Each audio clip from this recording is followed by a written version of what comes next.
everyone! Welcome back to my channel. Lalong-lalo na sa mga kababayan ko all over the world, sa mga kababayan kong kapwa Pilipino. Since sa huling video ko ay napag-usapan natin yung mga dokumentong kinakailangan para magkaroon tayo ng trabaho dito sa Pakistan. Bilang isang foreign national at asawa ng isang Pakistaning lalaki. Pero may mga Pakistani ding babae na nakakapag-asawa ng mga foreigners na lalaki, pero siguradong bihirang-bihira yan kasi nga Muslim women are not allowed to marry with non-Muslim men. Yes, mag-convert sila in Islam.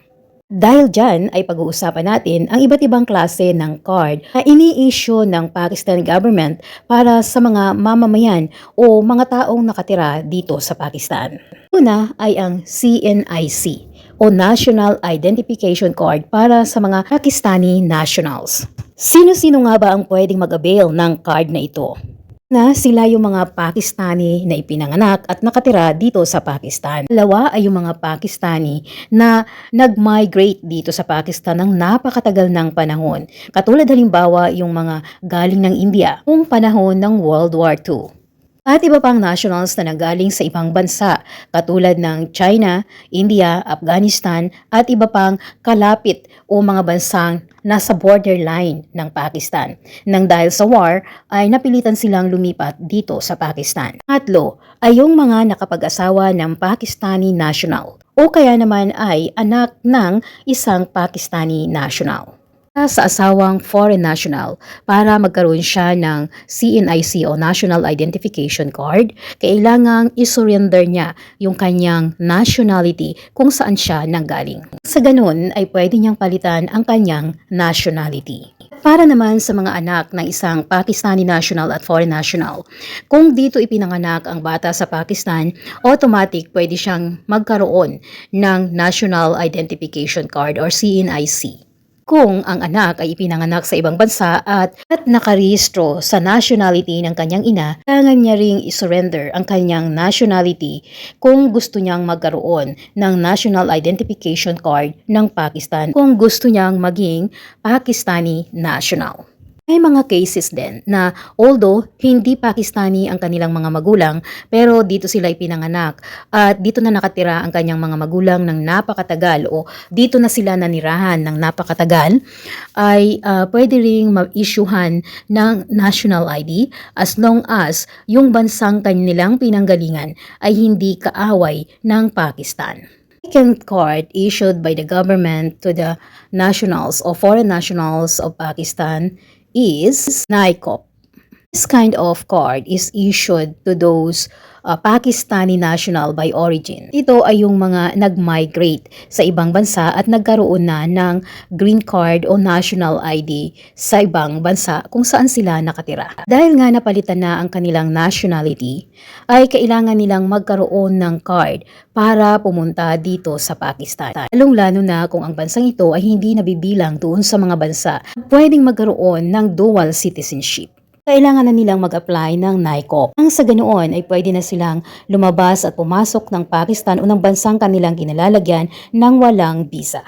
Ito ay applicable din doon sa mga anak ng mga Pakistani nationals na ipinanganak sa ibang bansa. Pangatlo, Alien Card or Alien Identification Card. Ayon sa aking pag-aaral, ang card na ito ay kanila nang binabago dahil sa pangalan nito na alien medyo hindi maganda yung connotation o your meaning, di ba? So they are changing it into green card for foreign nationals na gustong tumira, magtrabaho o mag-stay for a while dito sa Pakistan. Sino-sino nga ba ang pwedeng mag-avail ng ganitong card? Nakakita ako nito sa aming isang kababayan.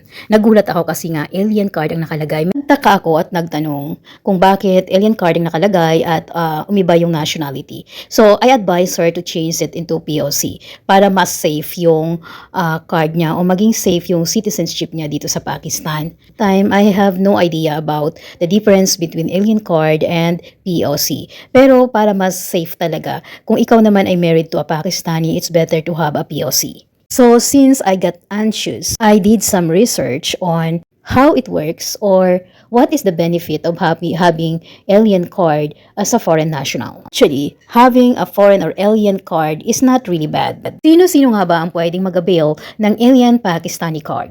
Sila po yung mga foreign national, married or not married, or even those who do not have any relatives here in Pakistan. As long as they have legal documents like visa, passport, and have no criminal records. Especially those foreigners that are living here for more than 5 years. Or as long as they have a valid visa or documentation or legal documentations that let them stay here in Pakistan legally. Having this alien card can benefit them to have job, study, run a business, own some properties. Here's the thing. The difference in this kind of card to other card is this. If in your card is stated that you are residing or living in Karachi, you can just have work, education, properties, or whatever thing that you want to do legally here in Karachi. But if you want to go in the other city, chase an opportunity, you have to change your address in Nadra. The fourth card, POC or Pakistan Origin Card. Sino-sino naman ang pwedeng mag-avail ng card na ito? Na ay ang mga foreign national na gustong tumira legally dito sa Pakistan. Ay ang mga foreign national na may asawang Pakistani national at legally married to a Pakistani. It does not include the fiancé, boyfriend, or girlfriend. Ito ay yung mga anak ng Pakistani. Dahil nga anak sila ng mga Pakistani, since na pumunta sila o para hindi na nila kailangan ng visa para pumunta dito sa Pakistan, ay pwede silang mag-avail ng POC card. Pangatlo ay yung mga closed family members, katulad ng pamangkin at mga apo. Kailangan lamang nilang patunayan na sila talaga ay kamag-anak ng isang Pakistani national na nakatira dito sa Pakistan. Paano nga ba mag-apply o magkaroon ng mga ganitong card? Ang mga card po na ito ay pwedeng i-apply o pwedeng mag-apply ng mga card na ito online. At kahit nasa ibang bansa kayo, ay pwede po kayong mag-apply online. Pwede po yung i-process online sa Nadra. Di nyo po kailangang pumunta dito sa Pakistan para makapag-apply. Is lamang po para doon sa mga gustong magkaroon ng alinman sa mga card na ito na pwede sa inyo. Pinakamaganda pong paraan at para hindi kayo magka-problema o hindi na kailangang magtanong-tanong pa kung kani-kanino ay pumunta kayo mismo sa kanilang website. Basahin mabuti kung paano ba ang pag-a-apply, ano ba ang mga dokumentong kinakailangan, kano ang mga dapat na bayaran at gaano katagal ba ang iyong ipaghihintay. Huwag po nating sanayin ang ating sarili na lagi na lamang po tayong magtatanong kung kani-kanino. Kaya naman ay igagrab natin yung mga nagpo-post o nag-aalok sa atin na agency na pwedeng sila na ang gumawa. At the end, mai-scam lamang kayo. Unless legit naman talaga ang agency na yan. Pero mas safe at sigurado pa rin ang mag-apply online. Medyo malilito ka lang sa una at medyo maiinis ka kasi nga mahabang proseso. Pero patience is the key para naman tayo ay maging safe at secure ang ating pag-apply.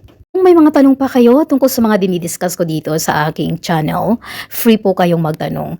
Isulat nyo lamang to po sa comment section at kapag may oras, kapag may oras talaga. Basta pag nabasa ko yan, I try my best na sagutin ang inyong tanong. And this is all for today and thank you so much for watching. If you are new to my channel, please don't forget to subscribe, like, and share. Have a great day everyone. See you on my next video. Bye.